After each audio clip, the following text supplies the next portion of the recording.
Bismillahirrahmanirrahim. Assalamualaikum warahmatullahi wabarakatuh. Perkenalkan, saya Akmal Abdul Hasan. Hari ini saya dan kelompok saya akan menjelaskan tentang kebijakan etis penggunaan AI yang bertanggung jawab dan anti penyalahgunaan. Jadi kita menjelajahi tentang etika dan kebijakan untuk memastikan penggunaan AI secara tanggung jawab dan aman dari penyalahgunaan, terutama dalam konteks ancaman deepfake. Jadi kebijakan etis pengguna AI di era teknologi modern, kecerdasan buatan membawa banyak potensi dan manfaat, namun tanpa batasan dan panduan moral yang jelas. AI dapat disalahgunakan, terutama dalam kasus defect yang merusak. Kebijakan etis ini yang mengadu pengembangan dan penggunaan AI secara bertanggung jawab, melindungi individu dari dampak negatif yang memungkinkan terjadi. Selanjutnya adalah latar belakang masalah. Jadi AI telah memberikan dampak positif dalam berbagai bidang seperti diagnosis medis dan otomatisasi industri yang meningkatkan efisiensi dan kualitas hidup manusia. Namun, perkembangan teknologi AI yang cepat tidak diimbangi dengan regulasi hukum dan etika yang memadai, menciptakan celah yang dapat dimanfaatkan untuk tindakan penyalahgunaan. Deepfake merupakan teknologi yang memungkinkan penggunaan konten palsu yang sangat realistis, seringkali digunakan untuk tujuan jahat seperti eksploitasi seksual tanpa izin yang dapat merusak reputasi individu. Dampak dari deepfake itu sangat luas, menyasar psikologis korban, merusak reputasi, serta menimbulkan ancaman terhadap keamanan pribadi. Oleh karena itu, perlunya kebijakan yang sangat kuat dan efektif. Jadi, apa itu deepfake? Deepfake merupakan konten palsu yang diciptakan pengguna teknik deep learning, mencakup video, audio, dan gambar yang seringkali sulit dibedakan dari aslinya.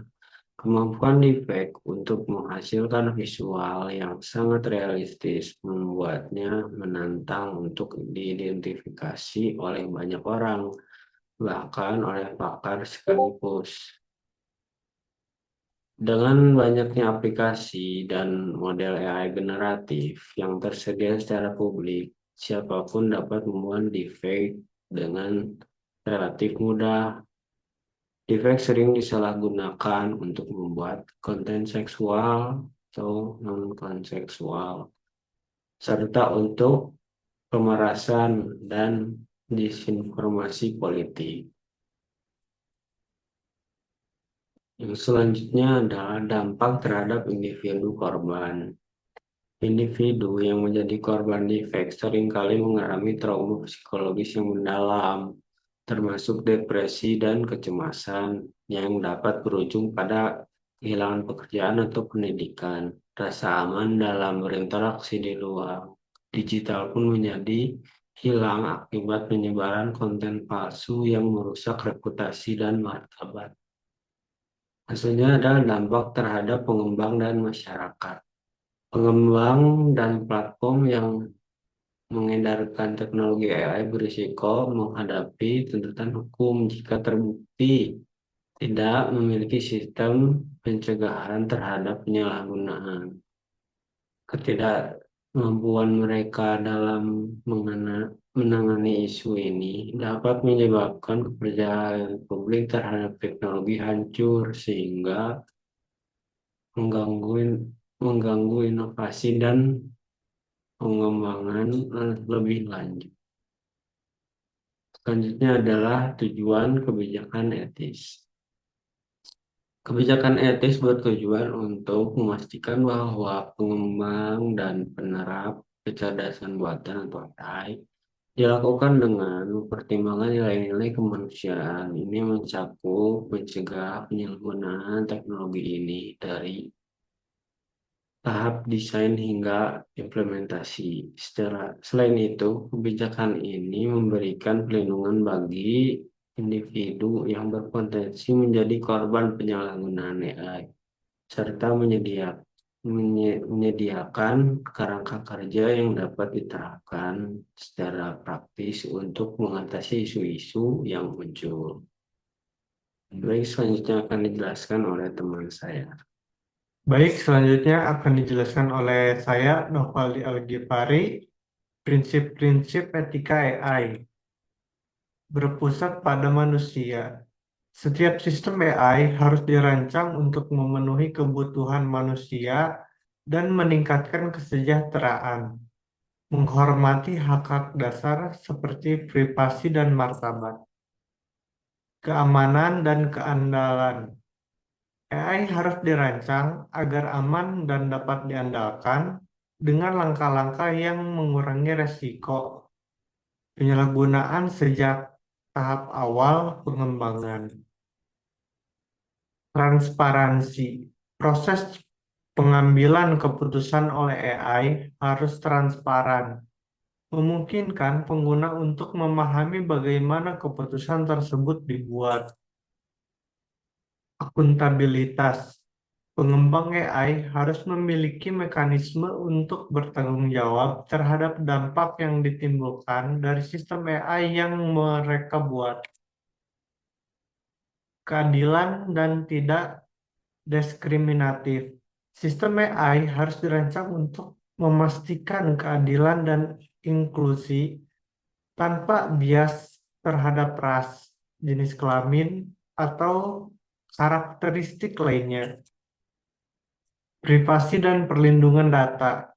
Data pengguna harus dilindungi dengan standar tinggi, termasuk persetujuan yang jelas dan pengumpulan data yang minimal. Prosedur operasional etika. Yang pertama, ada ethical impact assessment.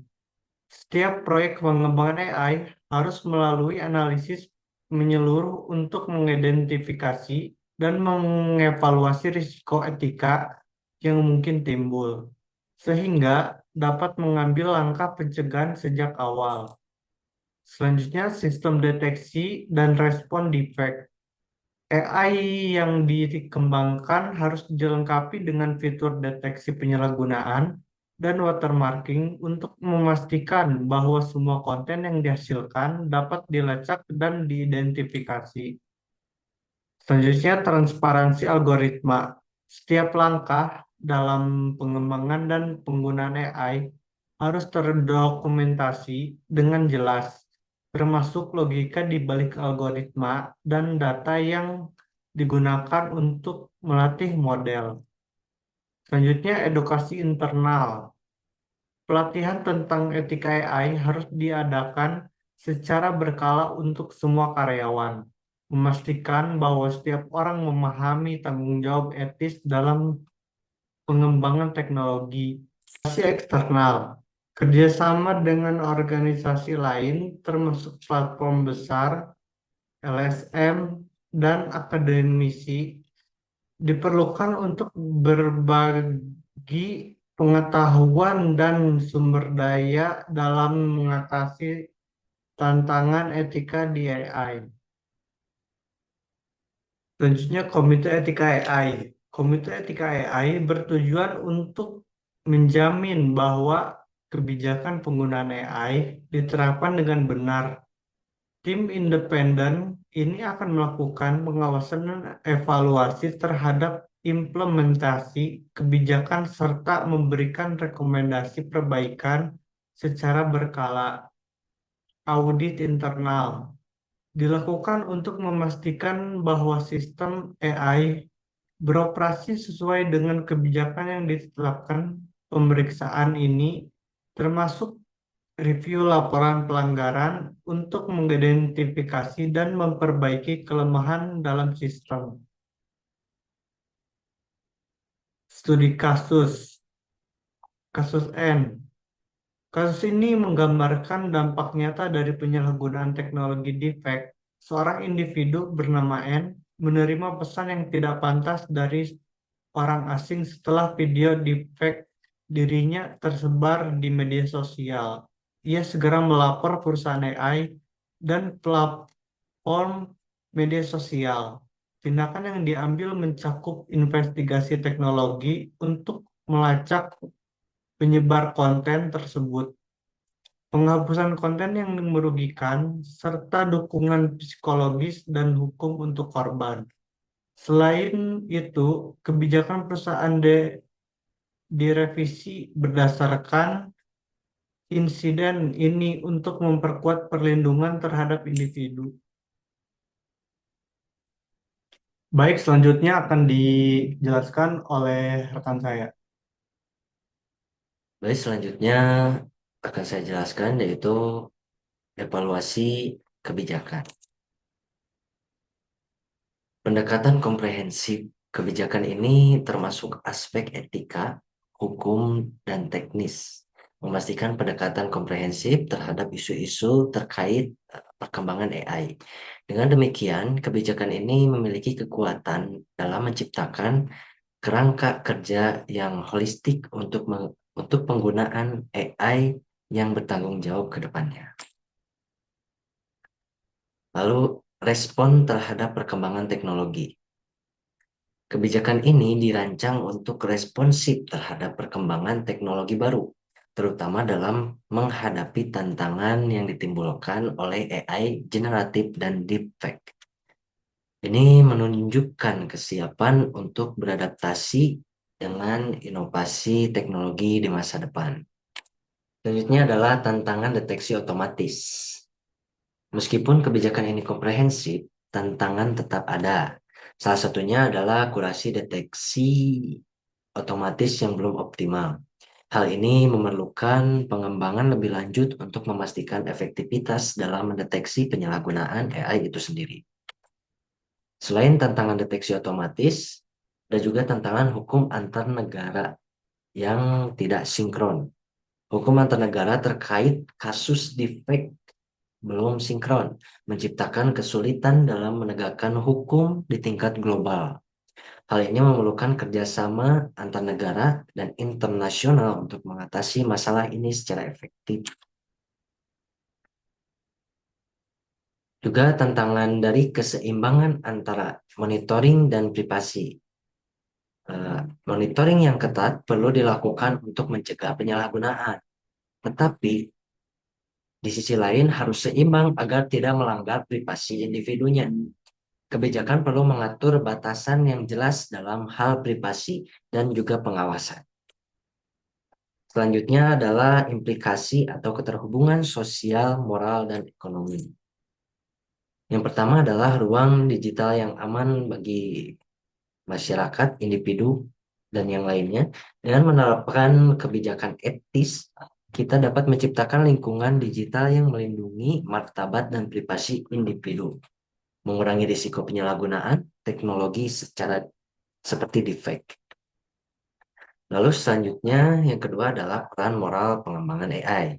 Sebagai pengembang, tanggung jawab etika menjadi fundamental bagi mereka agar teknologi yang diciptakan juga tidak dimanfaatkan untuk tindakan yang merugikan bagi individu atau sekelompok orang. Yang terakhir adalah kepercayaan pasar yang meningkat. Kebijakan yang etis dan bertanggung jawab dapat meningkatkan kepercayaan pasar itu juga, yang sangat penting bagi keberlangsungan bisnis juga inovasi dalam teknologi. Baik, yang terakhir adalah kesimpulan. Kecerdasan buatan atau artificial intelligence memiliki potensi besar untuk meningkatkan kehidupan manusia. Namun juga penggunaannya tanpa pengawasan dapat menimbulkan berbagai risiko itu sendiri. Kebijakan etis yang jelas dan terstruktur sangat diperlukan untuk memastikan bahwa teknologi ini digunakan secara bertanggung jawab dan tidak disalahgunakan oleh pihak yang tidak bertanggung jawab. Kerjasama antara pengembang teknologi, masyarakat luas, dan pemerintah adalah satu kunci untuk menciptakan lingkungan digital yang aman dan beretika. Ini daftar referensi yang kami ambil. Sekian presentasi dari kami. Mohon maaf jika terdapat kesalahan. Wassalamualaikum warahmatullahi wabarakatuh.